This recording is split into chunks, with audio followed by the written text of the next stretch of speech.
আসসালামু আলাইকুম। আমি মোহাম্মদ তৌফিক তালুকদার, ম্যানেজার আইউ সফটওয়্যারে আপনাদের স্বাগত। আজকে আমরা ম্যানেজার আইউ সফটওয়্যারে দেখব কিভাবে একটি কোম্পানি বিভিন্ন প্রজেক্টে বা সিকিউরিটিসে ইনভেস্ট করে।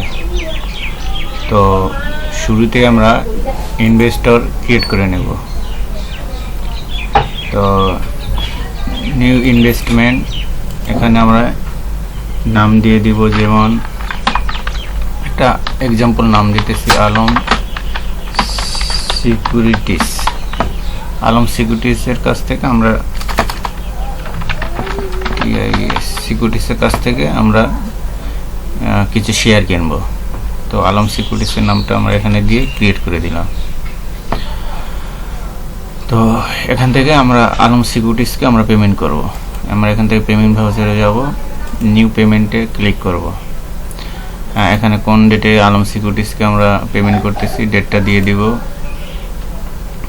এখানে আপনার ভাউচারটা আপনারা অটোমেটিক করে দিতে পারেন বা ম্যানুয়ালি দিতে পারেন।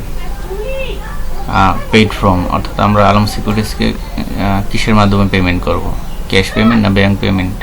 আমরা ব্যাংকের মাধ্যমে পেমেন্ট করব, যেমন ডাচ বাংলা ব্যাংক আমরা ওকে করে দিচ্ছি। পে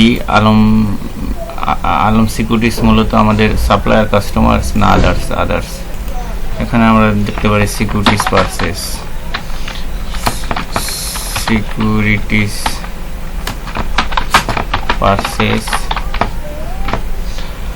পারচেস এখানে ডিসক্রিপশনে আপনারা কিছু লিখে দিতে পারেন। আর এখানে আমরা অ্যাকাউন্টসে আমরা ইনভেস্টমেন্ট ওকে করে দিব, ইনভেস্টমেন্ট ওকে করে দিব। আমরা কার কাছে কোন কোম্পানিতে ইনভেস্ট করতেছি, আমরা আলম সিকিউরিটিতে ইনভেস্ট করতেছি। আমরা কত টাকা ইনভেস্ট করতেছি, সাপোজ আমরা 50,000 টাকা ইনভেস্ট করতেছি।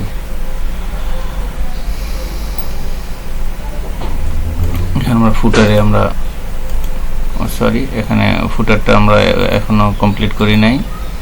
আমি আপনাদের আগে বলেছিলাম যে ফুটার্স আপনার প্রত্যেকটা ভাউচারে ফুটার্স ম্যানুয়ালিভাবে করে দিতে হবে। তো ঠিক আছে, এখানে ক্রিয়েট দিয়ে আমরা দেখতে পাচ্ছেন আমাদের একটি payment voucher securities purchase investment আমরা করেছি আলম সিকিউরিটিসে 50,000 টাকা। এটা ব্যালেন্স শিটে কীভাবে ইফেক্ট করে এটা আমরা এখন দেখব। আপনারা দেখতে পাচ্ছেন যে কারেন্ট অ্যাসেটের আন্ডারে কারেন্ট অ্যাসেটে আমরা ইনভেস্ট করেছি আলম সিকিউরিটিসে 50,000 টাকা। তো ঠিক আছে, এভাবে আপনারা ম্যানেজার সফটওয়্যারে ইনভেস্টমেন্ট এন্ট্রি দিয়ে দেবেন। ওকে, আজকে এ পর্যন্ত। আসসালামু আলাইকুম।